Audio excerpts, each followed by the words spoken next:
विद्यार्थी मित्रांनो, आपण मागच्या व्हिडिओमध्ये महानुभाव संप्रदायाचे संस्थापक चक्रधर स्वामी यांच्या संबंधाची 2 भागामध्ये आपण लीळाचरित्र हा जो त्यांचा चरित्र ग्रंथ आहे त्या ग्रंथाची माहिती पाहिली। त्यात एका भागामध्ये चक्रधरांच्या लीळाचरित्रातून आलेली जी वाङ्मयीन वैशिष्ट्ये आहेत ती पाहिली। आता या महानुभाव संप्रदायातील सूत्रपाठ हा जो पुढचा ग्रंथ आपल्याला अभ्यासावास दिलेला आहे, या ग्रंथाचे लेखक केशीराज बास हे आहेत। अर्थात हाही ग्रंथ लीळाचरित्राचाच एक भाग आहे, परंतु पंथीयाच्या तत्वज्ञानासाठी म्हणून या ग्रंथाची रचना ही खऱ्या अर्थाने केलेली आहे। महानुभाव संप्रदायामध्ये साधारणतः चक्रधरांचे जे विचार आहेत तत्वज्ञानपर, या तत्वज्ञानपर विचारांचं एकत्रीकरण या सूत्रपाठ या ग्रंथामध्ये पाहावयास मिळते आहे। अर्थात या ग्रंथाला महानुभावियांचा तत्वज्ञानाचा ग्रंथ आहे असं म्हटलं जातं, किंवा तो आहेच, कारण महात्मा चक्रधरांनी प्रसंगोपात भटकंती करत करत त्यांच्या अनुभूतीस जे जे विचार आले ते विचार तत्वज्ञानाच्या स्वरूपामध्ये या ग्रंथातून मांडलेले आपल्याला पाहायला मिळतात। आता या ग्रंथाच्या बाबतीमध्ये असं आपल्याला सांगता येतंय की साधारणतः केशीराज बास नावाच्या या व्यक्तीनं या ग्रंथाची रचना इसवी सन 1280 मध्ये केलेली आहे। एकूण सूत्रे ज्यात 1255 आहेत। हा महानुभावाचा तत्वज्ञानाचा ग्रंथ म्हणून समजला जातो। या ग्रंथाचे तत्वज्ञान म्हणून या ग्रंथाचे आदरपूर्वक पठन मनन चिंतन हे या संप्रदायाचे अनुयायी करत असतात, कारण याच सूत्रातून महनीय विचार किंवा महनीय अनुभव हे चक्रधरांनी सांगितलेले आपल्याला पाहायला मिळतात। स्वदेश स्वग्राम, त्याच्यानंतर ही जी सोडून देऊन पंथाचा प्रचार आणि प्रसार जो करावायचा आहे, हे सोडून द्यायचं जे आहे त्याला ती विरक्त वृत्ती येण्यासाठी स्वदेशाचा स्वग्रामाचा त्याग करायला चक्रधरांनी सांगितलेलं आहे।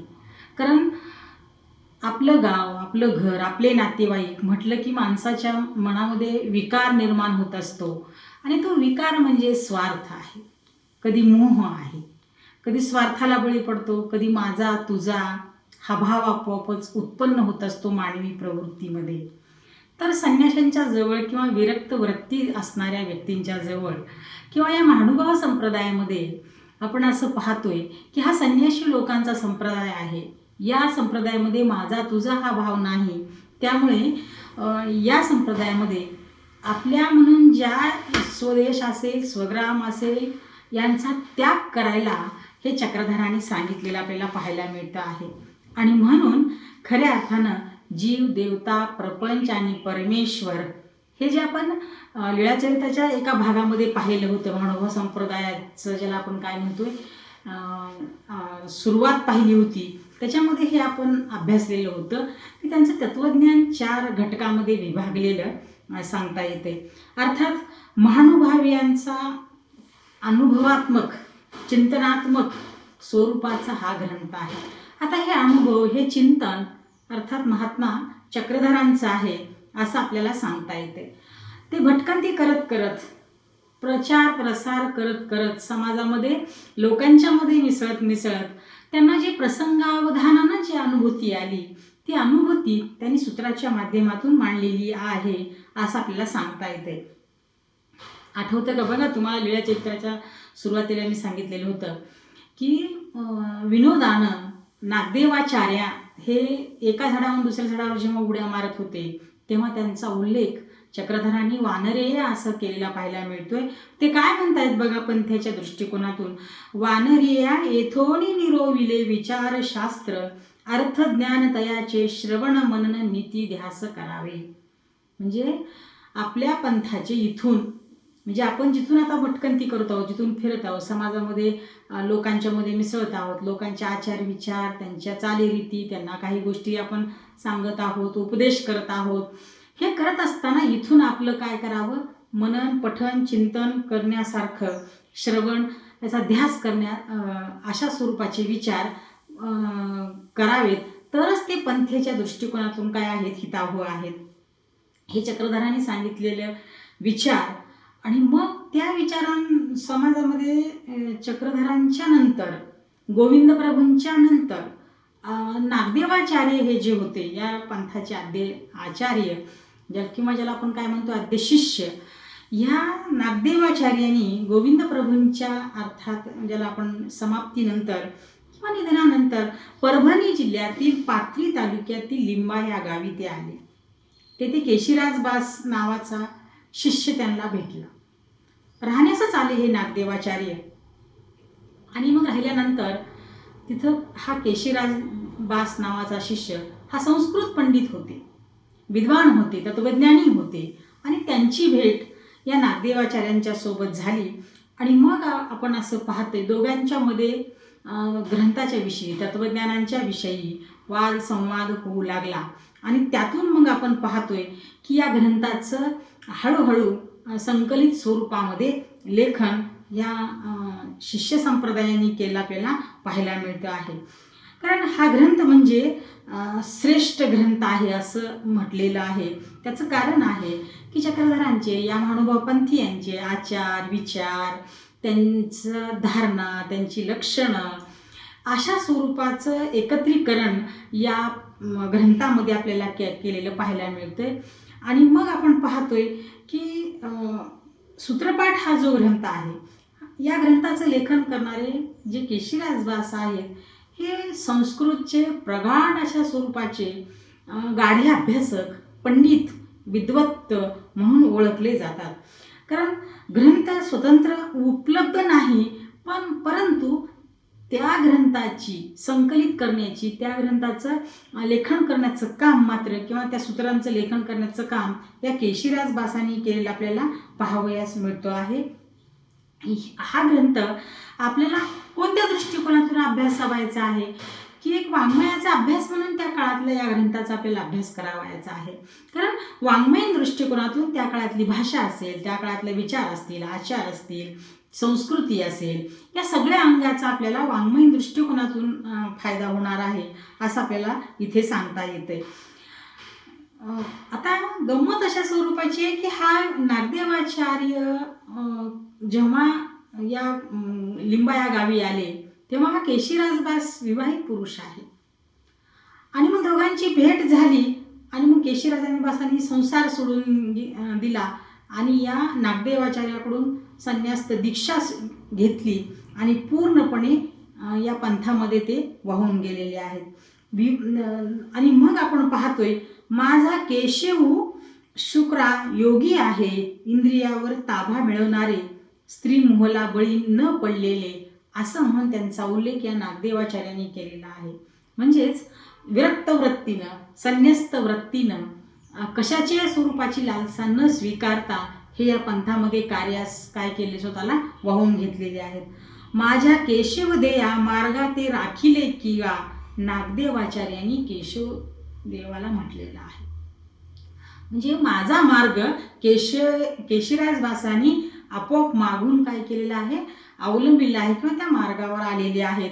जो मार्ग कशाचा आहे, ज्ञानाचा आहे. जो मार्ग संन्यस्त वृत्तीचा आहे. जो मार्ग समाजाला दिशा देण्याचा आहे, त्या मार्गावर हे केशवदेव आले असं त्यांना म्हणावायचं आहे. आता आणि हे उद्गार स्मृती स्थळामध्ये या नागदेवाचार्यांनी काढलेले आपल्याला पाहायला मिळतात. केशिराज बासाचं वर्तन आपल्याला पाहायला मिळणार आहे पुढं, की केशिराज बास हे प्रामाणिक, प्रचंड प्रामाणिक, त्यांना असं चुकीचं वर्तन केलेलं किंवा वाईट वर्तन केलेलं त्यांना आवडत नसे. आणि मग या संप्रदायामध्ये अनेक शिष्य संप्रदाय होते. एखादा शेवटी मानवी प्रवृत्ती आहे, एखादा दुसरा माणूस कसं वर्तन करत असतो की संप्रदायाच्या समजा वेगळं वर्तन करत असेल तर त्याला कंटाळून बऱ्याच वेळा नागदेवाचार्य त्याच्याकडे दुर्लक्ष करायचे, त्याला तंबी देण्याचा प्रयत्न करायचे. पण ते मात्र केशिराज भासाला ते आवडलेलं नाही. आणि मग एकदा दामोदर पंडित आणि केशिराज भास दोघांच्या मध्ये शास्त्रांच्या संदर्भानं वादविवाद चर्चा सतत काय असायची, घडत राहायची. आणि मग एका शिष्यानं दुर्वर्तन केलं म्हणून दामोदर पंडित आणि केशिराज भास हे दोघेही थोडा काळासाठी या पंथातून निघून गेले. म्हणजे नागदेवाचार्यापासून हे निघून गेले. नागदेवाचार्यापासून निघून गेल्यानंतर नागदेवाचार्याची विरक्त वृत्ती, ते फारसं त्यांना म्हणजे वाईट वाटलं नाही असं नाही, पण तरी पण ते निघून गेल्यानंतर बघा काय म्हणतात, पंडिता केशव देया सर्वांगीन काही देखणे असे, तैसे तुम्ही माझे डोळेची की गा, असं नागदेवाचार्य म्हणतात. म्हणजे पंडित दामोदर आणि केशिराज भास हे तुम्ही दोघेही माझे कोण आहात, दोन्ही डोळे आहात. आणि तुम्ही जर मला सोडून गेल्यानंतर मी सृष्टीकडे किंवा याच्याकडे कशा स्वरूपानं पाहू किंवा कोणत्या स्वरूपात पाहू, हा विचार म्हणजे डोळ्याची उपमा या दोन महान व्यक्तींना ह्या नागदेवाचार्यांनी दिलेली आपल्याला पाहायला मिळते आहे. आता कारण ही माणसं कशी आहेत, नागदेवाचार्य असतील ह्या पंथाचे तटस्थ व्रतस्थ शिष्य आहेत, संन्यस्त आहेत, विरक्त वृत्ती आहे, समाजाचं कल्याण हा त्यांच्या मुळी भाव आहे आणि एक ध्येयवेळी एक पछाडून जाणं आहे या पंथीयाच्या दृष्टिकोनातून, पंथीयाच्या कामासाठी. तशा स्वरूपाचा ध्येयवेडापणा केशिराज भास आणि आपण पाहणार दामोदर पंडिताच्या संदर्भाने पाहायला मिळते. कारण सतत ज्या ठिकाणी वास्तव्यास असत त्या ठिकाणी केशिराज भास आणि दामोदर पंडित यांच्यामध्ये शास्त्रासंदर्भाने काय असायची, चर्चा घडत जायची. त्याच्यात कधी नागदेवाचार्य सहभागी असायचे, पण बऱ्याच वेळा काय असायची, दोघांच्या मध्ये चर्चा सतत झडत असे. आणि मग चर्चेशिवाय दुसरं काहीच नाही, शास्त्र ज्ञान, तत्वज्ञान, विज्ञान, समाज या बाबतीमध्ये त्यांच्यात काय असायची, अशा स्वरूपाचं विचार झडत असत. तेव्हा मग नागदेवाचार्य काय म्हणत आहेत की खऱ्या अर्थानं ह्या पंथीयाचं आचरण किंवा पंथीयाचं जे काय निष्ठा आहे किंवा सेवा आहे ती कधी करणार आहात, असंही त्यांनी बऱ्याच वेळा म्हटलेलं आहे. कारण दामोदर पंडित आणि केशिराज भास हे दोघंही हे घनिष्ठ मित्र आहेत. आपणही पाहतो आपली मैत्री किती घट्ट असते, सगळ्याशीच मैत्री नसते, मित्र हा एखादाच असतो. तशा स्वरूपामध्ये दामोदर पंडित कारण एका विचाराचे, एका स्वभावाची माणसं दोन एकत्रित आली की आपोआपच मैत्री काय करत असते, घट्ट होत असते. आणि इथं मग आपण पाहतोय केशिराज भास आणि दामोदर पंडित हे दोन्ही काय आहेत, घट्ट मित्र आहेत. आणि मग पुढे आपण पाहतोय की रत्नमाला स्तोत्र, स्मृती प्रकाश हे दोन ग्रंथ या केशिराज भासांनी लिहिले. आणि लीळाचरित्राचं जे लेखन आहे ते लीळाचरित्राचं लेखन त्यांनी संस्कृतमध्ये केलेलं होतं, करायचं होतं त्यांना.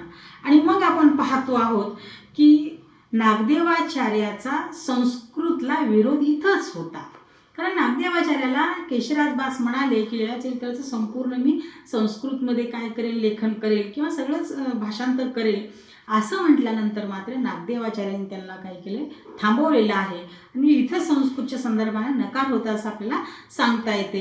नको गा केशव देया माझ्या म्हातारिया नागविल, माझ्या मागा जाईन गा. म्हणजे केशव देवा हे अशा स्वरूपाचं काम करू नको, माझ्या माग हा माझा धर्म जाईल. कारण मी तरी काय केलंय की बहुजनाची जी भाषा आहे त्या बहुजनाच्या भाषेमध्ये म्हणजे मराठी भाषेमध्ये सक्ती केलेली आहे, सगळ्यांना त्याच भाषेमध्ये ग्रंथनिर्मिती करायला सांगितलेली आहे. जो अडाणी आहे, अज्ञानी आहे त्या लोकांना ज्ञान देण्यासाठी म्हणून या भाषेची मी निवड केलेली आहे असं ते म्हणतायत. आणि त्याच पावलावर पाऊल टाकून शास्त्र चालवावं असंही त्यांनी या केशिराज भासाला म्हटलेलं आहे.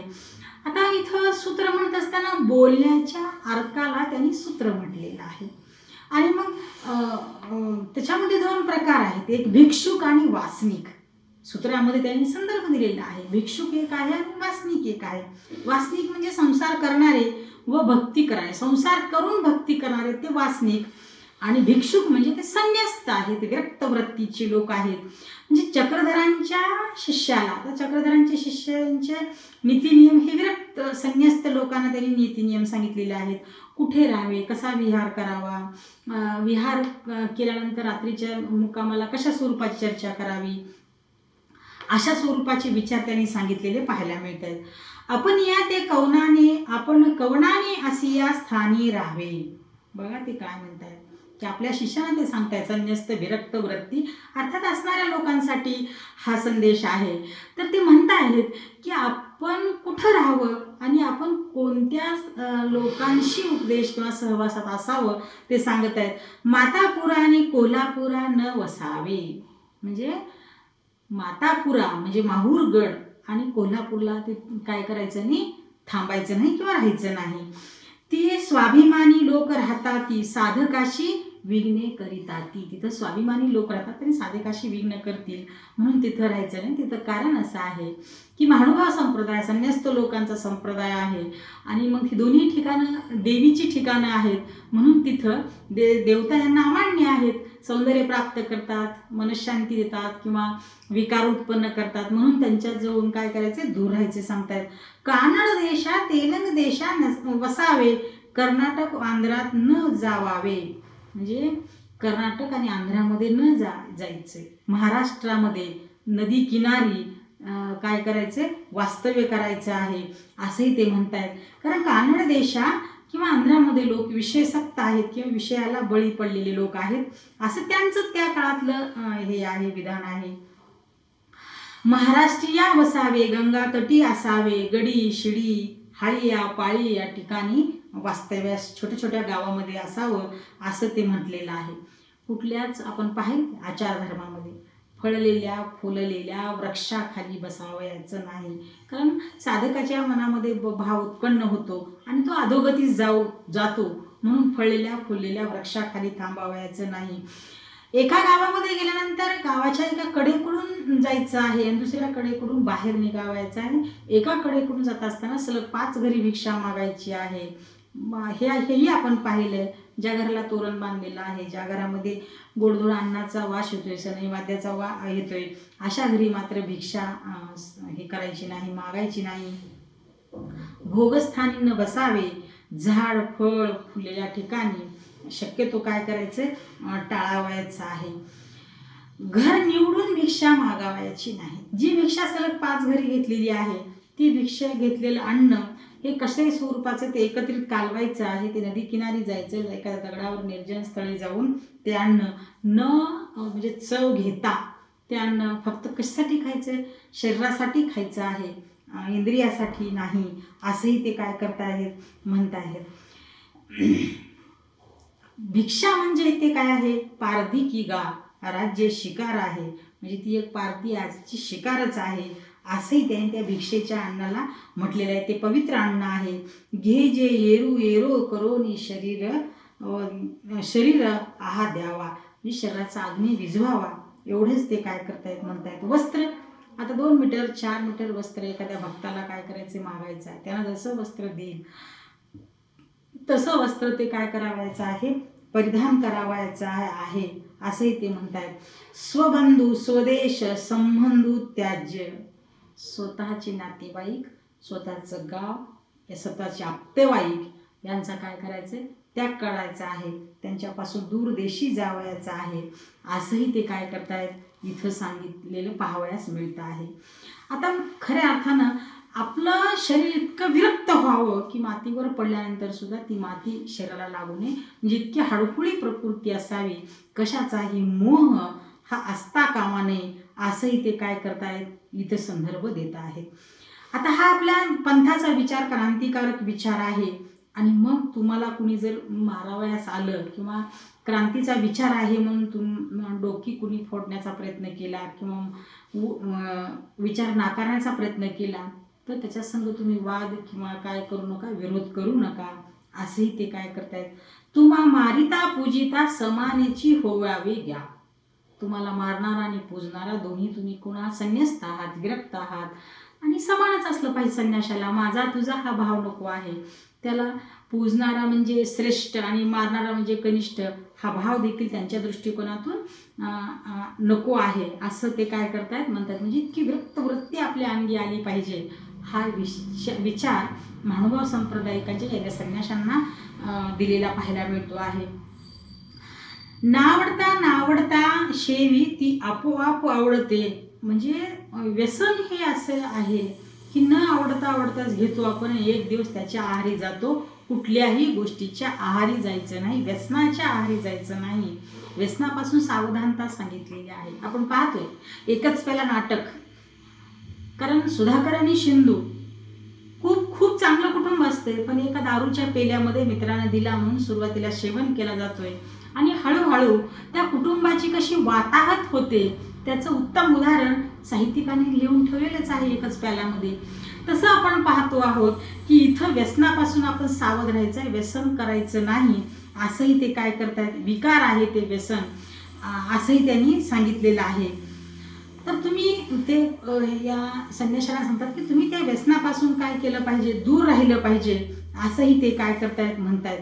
पुरुष जवळ जवळ पळाले तयासे पाठीमागे लागे. व्यसन कसं आहे, आपण जेवढं दूर दूर जाऊ तेवढं ते व्यसन काय करते, जवळ जवळ येते. आणि आपण जेवढं तेच आपण काय केलं पाहिजे, टाळलं पाहिजे. हा भाव इथं या महानुभाव संप्रदायिकांच्या शिष्य संप्रदायाला त्यांनी सांगितलेला पाहायला मिळतो आहे. विषय वासनेवर आणि व्यसनावर आपण विजय मिळवला पाहिजे, त्यापासून आपण दूर राहिलं पाहिजे, असंही ते काय करतायत. कारण आपण संन्याशी लोक आहोत आणि मग मी संन्याशी आहे, मी विरक्त आहे असं म्हणूनही ते म्हणजे चक्रधर सांगतायत की मिरवायचं नाही. आता लोकांना सवय असते, मी फार चांगलं काम केलं, मी फार एखाद्याला मदत केली, मी फार हे केलो, मी ते केलो. हा जो खुशारकीपणा आहे तोही करायचा नाही, कारण त्याच्यामध्ये काय आहे, मोह आहे, स्वार्थ आहे. आणि म्हणून ते आपल्या संन्याशी लोकांना म्हणताय की मी विरक्त आहे, मी संन्याशी आहे, असं म्हणूनही फारसं काय खुशारकी मारत फिरावायचं नाही. हा भाव त्यांनी या ग्रंथामध्ये सांगितलेला पाहायला मिळतो आहे. विकार विकल्प मनाचा आधार आहे. म्हणजे कसा आहे विकार, राग, लोभ, मोह, मत्सर, दंभ, द्वेष, ईर्ष्या, असूया हे षड्रिपू आहेत, शत्रू आहेत. हे विकार आहेत. हे व्यक्तीला काय करतात, लालचावतात, व्यक्तीला आपल्या विचारापासून परावृत्त करतात. म्हणून ह्या विकारापासून दूर राहायचं आहे. कारण आपण पाहतोय राग, चांगल्यासाठी राग यावा, पण आपल्याला तसं असत नाही. रागाच्या भरात एखादा काय करतोय, स्वतःचा विनाश करून घेत असतो. म्हणून हा राग काय नाही, चांगला नाही. राग, लोभ, अतिलोभही चांगला नाही, मोह तर नाहीच. म्हणून त्यांनी म्हटलेलं आहे हे विकार आहेत. राग, लोभ, मोह, मत्सर, दंभ, द्वेष, ईर्ष्या, असूया हे व्यक्तीच्या अंगून येणारे हे शत्रू आहेत, ते विनाशाला कारणीभूत असतात, असंही त्यांनी काय केलेलं आहे, म्हटलेलं आहे. आणि मग खऱ्या अर्थात मन शांतीसाठी किंवा आपण काय केलं पाहिजे, आपलं मन साफ असलं पाहिजे, असंही त्यांनी या संदर्भानं सांगितलेलं आहे. आपल्या इंद्रियावर आपला ताबा असला पाहिजे, इंद्रियाचे विकाराच्या आहारी जावयाचे नाही. म्हणजे इंद्रियाला आपण आपल्या कशामध्ये ठेवलं पाहिजे, आपण आपल्या काबूत ठेवलं पाहिजे. हा भाव ते काय करतायत, संन्यासी लोकांना सांगत आहेत. आता व्यक्तिचित्रणे याच्यामध्ये काही मोठ्या स्वरूपात आलेली आहेत. भक्ताची आहेत, काही शिष्याची आहेत, त्यांचा काही गौरव केलेला आपल्याला पाहायला मिळतो आहे. कारण नागदेवाचार्याच्या अगोदरचा एक मुलांनो शिष्य सुरुवातीला होता भांडारकर नावाचा, पण तो अगदी अल्पावधीतच वारला. म्हणून त्याचं फारसं कुठं नाव, एखाद दुसऱ्या ठिकाणी त्याचा नामोल्लेख आहे भांडारकरांचा, पण आद्याचार्य म्हणून नागदेवाचार्यांचंच काय केलेलं आहे, सर्वत्र गुणगान केलेलं आपल्याला पाहायला मिळतो आहे. हा भांडारकर जर होता, हा संस्कारी होता, मग तसं संस्कारी असलं पाहिजे असं ते म्हणतायत. की तो सतत उठ बस करायचा, कुणाचाही त्याला लोभ हा कसल्याही स्वरूपाचा नव्हता, असंही चक्रधर त्याच्या बाबतीमध्ये म्हणतायत. आचार्य नर, पण तू नरकात जाणारा आचार्य नाहीस, मूर्ख अशास्त्रीय न निघेची गा. म्हणजे आचार्य असावं पण नरकात जाणार असावं, म्हणजे आपल्या हातून वाईट कर्म होऊ नयेत. राग, लोभ, मोह, मत्सर याच्यापासून शक्यतो आपण दूर असलं पाहिजे, असं ते म्हणतात. बाई तुम्ही राजकुमारी या की बाई तुम्ही माने की बाईच्या ठाई सकळ ज्ञान या. एकदा बाईसा रागावतात, त्याच्यामुळे ते काय म्हणतात की तुम्ही राजकुमारी आहात ना, मग तुम्ही राग कशासाठी रागवत आहात. म्हणजे कुणालाही रागवायचं नाही, कुणालाही दुखवायचं नाही, हा भाव चक्रधरांनी आपल्या शिष्य संप्रदायाला या ग्रंथातून सांगितलेला पाहायला मिळतोय. विषय भोगावा तो श्रीकृष्णाला माहीत होते. विषय कसा घ्यायचा आहे ते फक्त श्रीकृष्णाला माहीत होतं. आणि मग गीता ही चक्रधरांनाही मान्य आहे, गीता ही श्रीकृष्णानं सांगितलेली आहे.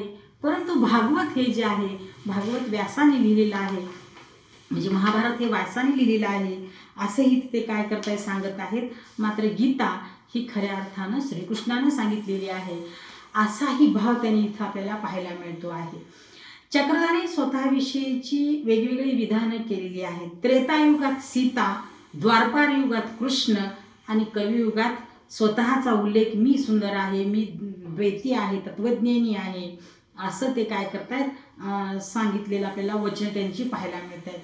प्रत्येकाला वेगवेगळी व्यसनं असतात, पण मला जीवाचा उद्धार करणं हे व्यसन आहे की मला तेही सांगता आहेत. कुणाला खाण्याचं व्यसन असतंय, कुणाला पिण्याचं व्यसन असतंय, कुणाला एखादा पदार्थ आवडण्याचं व्यसन असते, कुणाला वाचनाचं व्यसन असते, कुणाला चित्रकले, म्हणजे वेगवेगळी व्यसनं आहेत. पण ह्या व्यसनामध्ये इथं चक्रधर स्वामी म्हणतायत की मला दुसऱ्या जीवाचा उद्धार करणे हे माझं काय फार मोठं व्यसन आहे, हे ते कबूल करतात.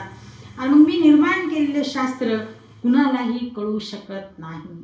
माझ्या शास्त्राचा आधार सगळेजण घेतील, माझ्या तत्वज्ञानाचा आधार सगळेजण घेतील, पण मी कुणाचा तत्वज्ञानाचा आधार घेणार नाही. अशा स्वरूपाचा विचार मी या ग्रंथामधून मांडतो आहे किंवा देतो आहे, असंही ते म्हणतात. या ग्रंथातून अजून एक आपल्याला संदर्भ पाहायला मिळतो आहे. चिकित्सा करत असताना चिकित्सा आणि विज्ञान या दोन गोष्टींचा ते काय करतात आधार घेत आहेत. जीव, देवता, प्रपंच आणि परमेश्वर हे नियम आहेत, ते स्वतंत्र आहेत. आणि मग सृष्टीविषयी निरूपण त्यांनी केलेलं पाहायला मिळतं. ईश्वर अवताराविषयी त्यांनी निरूपण केलेलं आहे. याच्यामध्ये विरक्ती म्हणजे जीवाच्या उद्धरणाचं निरूपण त्यात आलेलं आहे. आणि मग खऱ्या अर्थाने मन अधिष्ठात्री देवता ब्रह्म, बुद्धी अधिष्ठात्री देवता शेषशया, चित्त अधिष्ठात्री देवता विष्णू, अहंकार अधिष्ठात्री देवता महादेव कोपिष्ठ आणि चक्षी अधिष्ठात्री देवता सूर्यप्रकाश, दुःख मिश्रित सुख तो ते खऱ्या अर्थानं सुख बोलीजे आणि सुख मिश्रित दुःख सुख हे आनंद बोलीजे, हा भाव मात्र ते या ग्रंथामध्ये मांडतात. आणि मग ती विरक्तीची अवस्था कशी राहावी म्हणतात की खरूज अंगाला झाल्यानंतर जी खाज सुटते, ती खाज सुटल्या जे ती खाज सुटल्याचं भान देखील असतं का, म्हणजे ती खाजता आहे न खाजवणे, यासाठी ते काय म्हणतात विरक्त वृत्ती आहे. कारण तशा स्वरूपाचा भाव ते काय करतायत की खाजवत नाही, तोच खरा विरक्त. अपरोक्ष ज्ञान मिळाले की संसार खोटा वाट्याला लागतो, जे जैसे असेल ते तैसे जाणीजे ते ज्ञान होय. जे जे जसं जसं असेल ते ते तसंच काय करायचं जाणून घ्यायचं आहे. आनंदाची किंवा ज्ञानाची व्याख्या ते खूप चांगली केलेली आहे. जे जैसे असेल ते तैसे जाणीजे ते ज्ञान होय की गा. जसं असेल त्यानुसार ते ज्ञान काय करायचं जाणून घ्यायचं आहे, ते ज्ञान आहे असं ते काय करतायत मानतायत. आता एक मुक्तीची चाड आणि देवाची म्हणजे काय आहे की मूर्तीपूजा हे मानत आहेत. पण ज्याला आपण काय म्हणतो शाडू, दगड, घोडे हे छोटे छोटे अशा यांनाच ते काय करतायत पूजा करतायत, असंही त्यांनी मांडलेलं आपल्याला पाहायला मिळतं आहे. आणि मग खऱ्या अर्थानं या ग्रंथातून त्यांनी काही विचार ज्याला आपण काय म्हणतो सुविचार हे सांगितलेले पाहावयास मिळत आहेत. हे सुविचार सांगत असताना ते बघा, पुरुष प्रयत्नांते दैव सहाय्यकारी. पुरुष आपण जेवढे जेवढे प्रयत्न करू तेवढं तेवढं दैव आपल्या काय होत असते सहाय्य करत असते. म्हणजे आपल्याकडे म्हण आहे बघा, प्रयत्नाने कण रगडित वाळूचे कण रगडिता. म्हणजे प्रयत्न केल्यानंतर आपोआपच त्या वाळूच्या कणातून तेल निघतं, असं ही जी म्हण आहे आपल्याकडे, तशा स्वरूपानं प्रयत्नही आपण केले पाहिजेत. तेवढं आपल्याला यश किंवा सहाय्यक हे मिळतं आहे. हा भाव ते काय करतात तिथं व्यक्त करतायत. तुम्ही अच्युत गंगोत्री की गा तुम्हा परस्परे, असं ते म्हणतायत. तुम्हाला परमप्रीती असावी. तुम्ही कोण आहात? संन्यस्ती आहात. तुम्ही कोण आहात? वैरागी आहात, विरक्त आहात. तर तुम्हाला परमप्रीती, दुसऱ्याच्या विषयीची प्रीती, प्रेम हे भाव वाटला पाहिजे किंवा सारखा दिसला पाहिजे. परस्परे मंथन कीजे मग नूतन होय. म्हणजे तुम्हाला शास्त्राचं ज्ञान आलं पाहिजे, शास्त्राचं पठन केलं पाहिजे आणि जगासमोर ते शास्त्र तुम्ही काय केलं पाहिजे? मांडलं पाहिजे. कारण तुम्ही नवनिर्माण करणारे निर्माते आहात, हा भाव ते म्हणतात. पुढं ते म्हणतायत, अन्य वाटते पाशी निद्रा बरी, निद्रा कीजे पण निंदा न कीजे. अन्य वार्ता करत बसण्यापेक्षा किंवा चार घरी फिरून येण्यापेक्षा, दुसऱ्याची टीका टिप्पणी निंदा न करण्यापेक्षा ते काय म्हणत आहेत की अन्य वार्ता न कीजे परी निद्रा कीजे. दुसऱ्याची टीका टिप्पणी करत बसून वेळ घालवण्यापेक्षा झोपी गेलेलं कधी चांगलं किंवा निद्रा केलेली कधी बरी. कारण आपण पाहतोय निंदकाचे घर असावे शेजारी, असं जरी म्हटलेलं असलं तरी दुसऱ्याची टीका टिप्पणी कशासाठी करावायचे? त्यापेक्षा विकारी किंवा आपल्यातून वाईट बोलण्यापेक्षा आपण झोपून राहिलेलं चांगलं, हा भाव ते म्हणतात. वर्म स्पर्शे नरक, वर्म स्पर्शापेक्षा शरीर छेद. एखाद्याचं मन दुखवण्यापेक्षा त्याचा शिरछेद केलेला एखाद्या वेळी बरा, पण वर्म किंवा मन मात्र दुखवू नका, हा भाव ते देतात. महात्मेने प्रिय वक्ते होवावे, उर्मट आरेरावी भाषा न करावी. म्हणजे आपल्या वचनातून, आपल्या बोलण्यातून, आपल्या नम्रतेतून, आपल्या चांगुलपणातून आपण प्रिय वक्ता व्हावं, पण आपल्या तोंडून उर्मट भाषा ही येता कामा नये, असंही ते म्हणतात. अर्थाप्रती बोलावे समोरच्या माणसात. समजा अर्थाप्रती बोलावे म्हणजे समोरच्याची ऐकायची दृष्टी म्हणजे काय नाही, मानसिकता नाही, तरी आपण बोलत राहतो, म्हणजे त्या बोलण्याला अर्थ नाही, तिथं बोलणं आपण थांबवलं पाहिजे, असंही ते काय करतायत म्हणतायत. उजळले या संघ मळलेली या उजळले, जी माणसं बुद्धिमान आहे, जी माणसं हुशार आहे, जी माणसं ज्ञानी आहे, त्याच्या संगतीत राहा. आपणही तशा स्वरूपाचं उजळून निघतो. पण जी माणसं अगोदरच मळलेली आहेत आणि वाईट विचारांची आहेत, तर त्यांच्या संगतीत मात्र काय करू नका, राहू नका, हा सल्ला देतात. अगा येथ शरण आलेले काही मरण असे.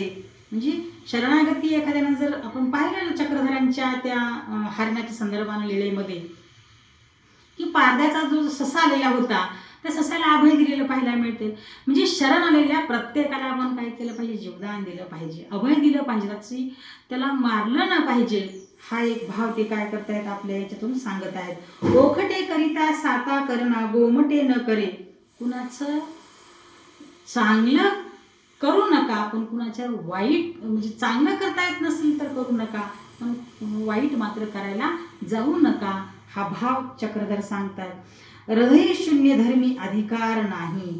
म्हणजे ज्याला आपण काय म्हणतोय, हृदय शून्य धर्म म्हणजे मन नाही, हृदय नाही, अशा स्वरूपाचं वर्तन करू नका. मन भावना ही असली पाहिजे, इतराच्या विषयी आपल्या मनामध्ये आदर प्रेम हे असलं पाहिजे, हा भाव ते काय करतात. कर्म चांडाळापशी परी जाती चांडाळू बरा. म्हणजे कर्मानं आपल्या एखादा काय आहे श्रेष्ठ जातीतला आहे आणि त्याचं कर्म जर वाईट असेल तर तो चांगला नाही, पण एखादा कनिष्ठ जातीतला आहे, कनिष्ठ वर्णातला आहे आणि त्याचं जर कर्म चांगलं असेल तर तो श्रेष्ठ आहे, हा भाव मात्र इथं ते करतात. ज्ञानापेक्षा प्रेम उत्तम आहे. आता काही व्यक्ती विद्वान असतात, हुशार असतात, पण प्रचंड गर्व असतो आणि त्या ज्ञानाचा दुसऱ्याला काहीच काय होत नाही, उपयोग होत नाही. मी ज्ञानी आहे, अहम चढतो, तो चुकीचं आहे. मग इथं चक्रधर काय म्हणत आहेत की ज्ञानापेक्षा प्रेमी व्यक्ती चांगला, म्हणजे प्रेमभाव हा असला पाहिजे. ज्ञान कमी असले तरी चालते, परंतु प्रेम हे असलं पाहिजे. विद्या निरंतर फळ चहू गुणी हिंसा अधर्म आहे. विद्या ही निरंतर फळ आहे. विद्या ही जन्मल्यापासून मरेपर्यंत आपण निरंतर शिकत असतो आणि त्यातून नवीन काहीतरी घेत असतो, ते घेतलं पाहिजे. ती निरंतर अशा स्वरूपाची प्रक्रिया आहे, असंही ते म्हणतात. आणि मग हिंसा हा काय आहे? अधर्म आहे. आणि हिंसा मात्र बोलण्यातून असेल, वर्तनातून असेल किंवा प्रत्यक्ष हिंसा कोणाचा जीव घेणं असेल, असल्या गोष्टी मात्र करू नका. पडे तव धावावे, मरे तव करावे. म्हणजे त्यांचा विचार अशा स्वरूपाचा आहे की आपण थकेपर्यंत, आपण पडेपर्यंत काय केलं पाहिजे, जीव तोडून हा जो देह आहे, ह्या देहातून आपला जीव, ज्याला आपण काय म्हणतो आत्मा, काय जीव असेल, तो जाईपर्यंत आपण कार्यरत राहिलं पाहिजे, असंही ते काय करतायत, म्हणत आहेत. हा भाव त्यांनी इथं सांगितलेला पाहायला मिळतो आहे. आणि मग खऱ्या अर्थाने ते अजून एक पुढं सांगतायत की आज आपण पाहतोय की समाजामध्ये मोठ्या स्वरूपात या शतकाच्या शेवटच्या 10-20 वर्षामध्ये की शेतकऱ्यांच्या प्रचंड आत्महत्या होत आहेत, मजुरांच्या आत्महत्या आहेत, शिक्षकांच्या आत्महत्या आहेत, विद्यार्थ्यांच्या आहेत, स्त्रियांच्या आहेत. मग या आत्महत्या करणं हे चुकीचं आहे.